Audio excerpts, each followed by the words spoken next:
Panmunjom, August 18, 1976. On the bridge of no return, one poplar tree blocks a line of sight and becomes a trigger. A UN work party moves to trim the branches, and 30 seconds later the DMZ is soaked in panic and steel. 2 US officers are killed with axes. Radios hiss. Commands collide. 3 days later the answer arrives. Chainsaws on the ground, helicopters circling, fighters overhead, and B-52s holding high. This was Operation Paul Bunyan. Overwhelming presence, 0 shots fired. In this video, we follow those 72 hours. How a tree, a map, and a set of orders nearly sparked a wider war. We'll break down the incident minute by minute, the crisis meetings in Seoul and Washington, and the logic of deterrence that guided every step. You'll hear what the plan really was, why engineers carried chainsaws, why assault teams stood by, and why bombers were shown but leashes held tight. We'll examine the signals sent to Pyongyang, the risks of a single misread radio call, and the message of regret that followed. We'll use declassified memos, on-site photos, and a precise timeline to separate legend from record. You'll see how commanders managed escalation, when to pause, when to move, when to let the other side climb down. Because sometimes power is measured not by fire, but by the silence between 2 volleys. This is the day a tree almost started World War III, and the operation that kept it from doing so. The incident. Morning at Panmunjom, August 18, 1976. A UN work party rolls toward the poplar near the bridge of no return. The task is routine tree trimming to restore a clear line of sight between guard posts across the joint security area. Captain Arthur Boniface and First Lieutenant Mark Barrett supervise, while Korean Service Corps workers lift saws and ropes. North Korean guards arrive from the far side, led by a hard-faced sergeant known for provocations, crowding close and shouting claims that the tree is theirs. The rules in the JSA are strict. Sidearms stay holstered or absent on maintenance details, and tempers are supposed to be kept below a boil. Workers keep cutting. Limbs drop. The guards circle tighter, fingers stabbing the air, cameras snapping, shoulders bumping. A command erupts from the North Korean side and tools become weapons. Axes swing, clubs rise, chaos erupts in the dust and leaves. Boniface goes down under blows. Barrett is chased and beaten near a ditch as the team tries to pull back toward friendly posts. Radios crackle with incomplete calls. Units in the area scramble, but the fight burns out in under a minute, leaving bodies, broken handles, and a silence that feels like a fuse. Medics rush in. Stretchers lift. The JSA locks down. Word flashes to Seoul, then to Washington. On the ground, the tree still stands, its trimmed branches hanging like torn sleeves, the stump of a plan interrupted by blood. By noon, the incident is no longer a scuffle. It is a crisis measured in ranks, names, and headlines. And the question becomes what answer will come next. This is the moment the story changes from a maintenance task to a test of nerve on the edge of war. The shock moves from the dirt road at Panmunjom to conference tables in Seoul and Washington. Briefings tighten, maps unfold, and one goal crystallizes: impose control without lighting the fuse. Options stack up: raids, artillery, airstrikes, but each carries blast radius and risk of misread intent. The answer chosen is a signal, not a salvo. Cut the tree completely, in daylight, with overwhelming protection. Engineers will bring chainsaws. Security teams will form an inner cordon. Quick reaction forces wait just outside the joint security area. Helicopters posture low and fast. Fighters hold above. Heavy bombers loiter higher still, visible on radar, audible in rumor. Artillery and armor sit at readiness, but the rules are carved in steel. Do not fire first. Return fire only. End the mission fast. Radios are standardized, call signs rehearsed, A single net controller will keep voices short and steady. Even the route in and the angles of the chainsaw teams are scripted, so no one turns their back to the wrong fence line. Medical teams plan casualty lanes. Photographers are assigned to document each step, proof that the act is measured, not mad. Psychological lines are drawn too. Loud presence at the tree, quiet patience at the perimeter, a ladder up for the other side to climb down. The timing is set for early morning, when light is clean and reaction time favors discipline. Every unit rehearses the same 3 beats: move in, cut down, pull out. No trophies, no taunts, no extra seconds.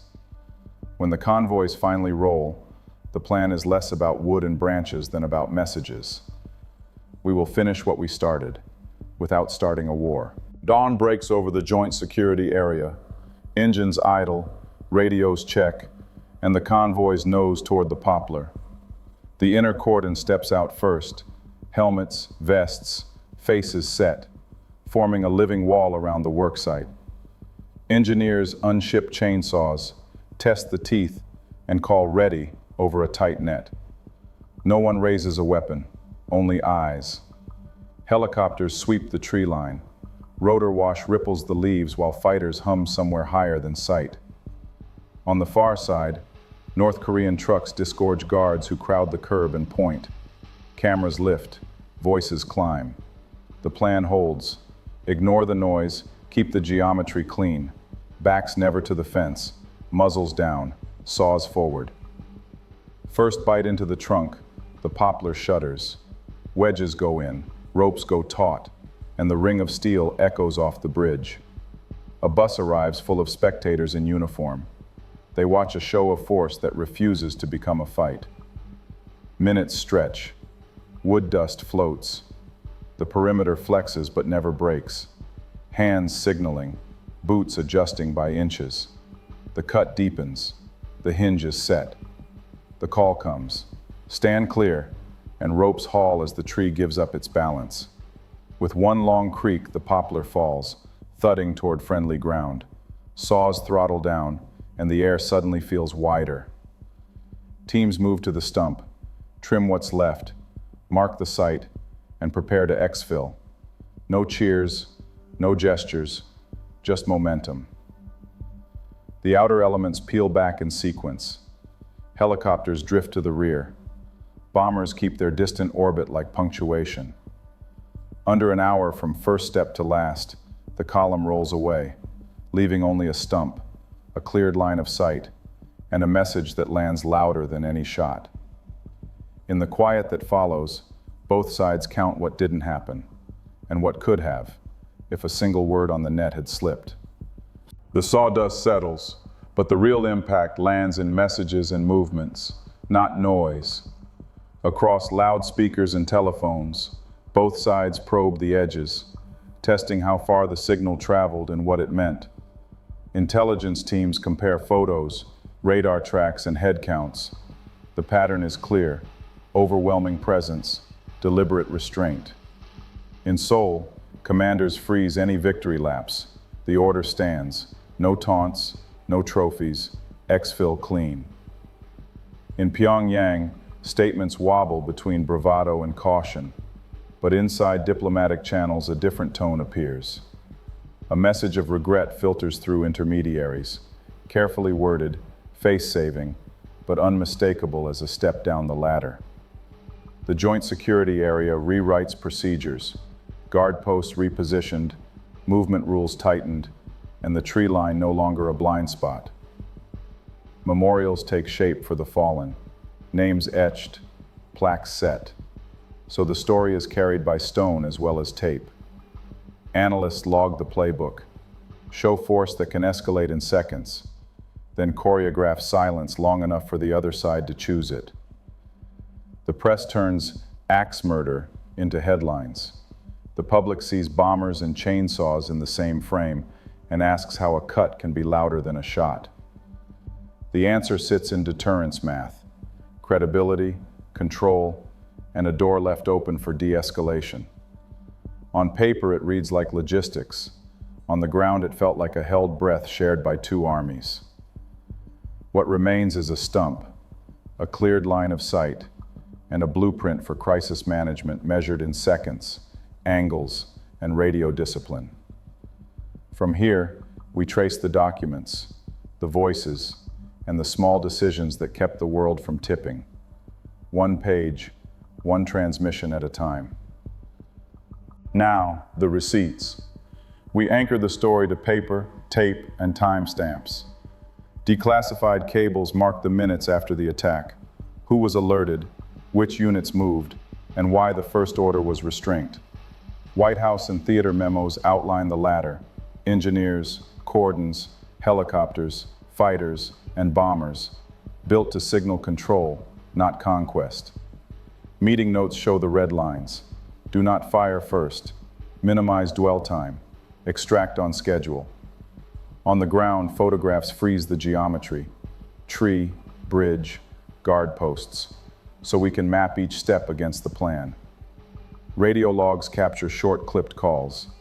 The absence of panic is not an accident. It's training under a stopwatch. The regret message arrives through careful channels, face-saving language that still reads as a step down the ladder. After-action reports revise procedures in the joint security area.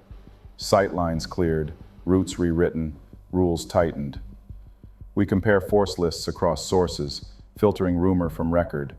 What remains is a consistent picture of overwhelming presence held on a leash.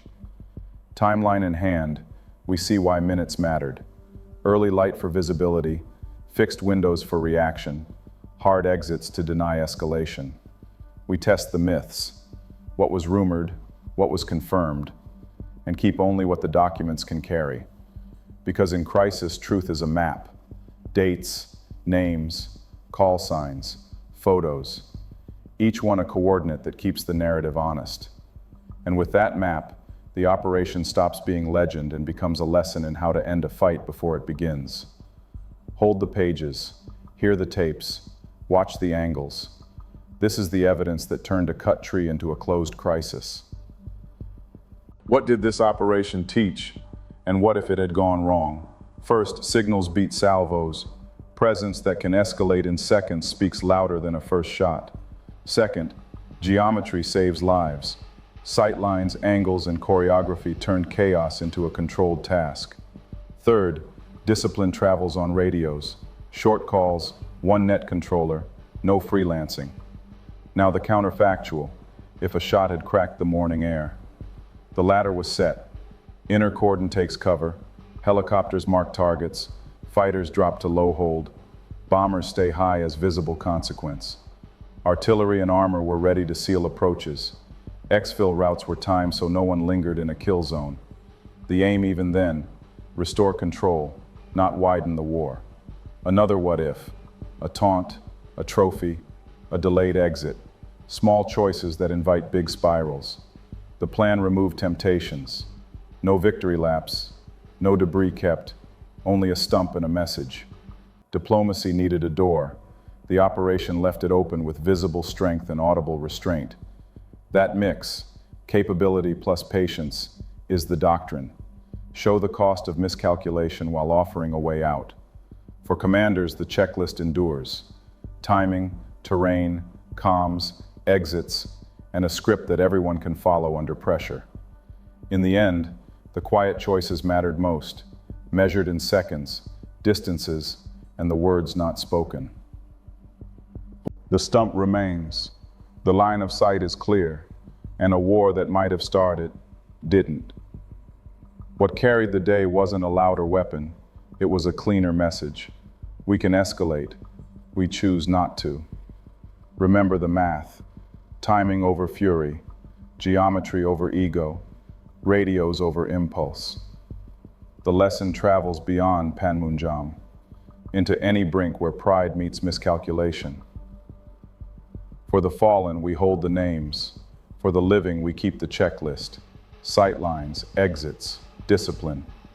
Proof lives on paper: memos, logs, photographs, and in the quiet between two armies that decided to breathe. If you've watched this far, you know the signal when you hear it. Capability on display, restraint in command. Next will follow another near war that ended with a message, not a salvo. Different theater, same tightrope. Until then, study the angles, hear the pauses, and read the receipts we've shown on screen.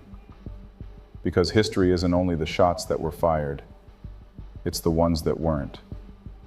This was the day a tree almost started World War III, and the operation that made sure it didn't.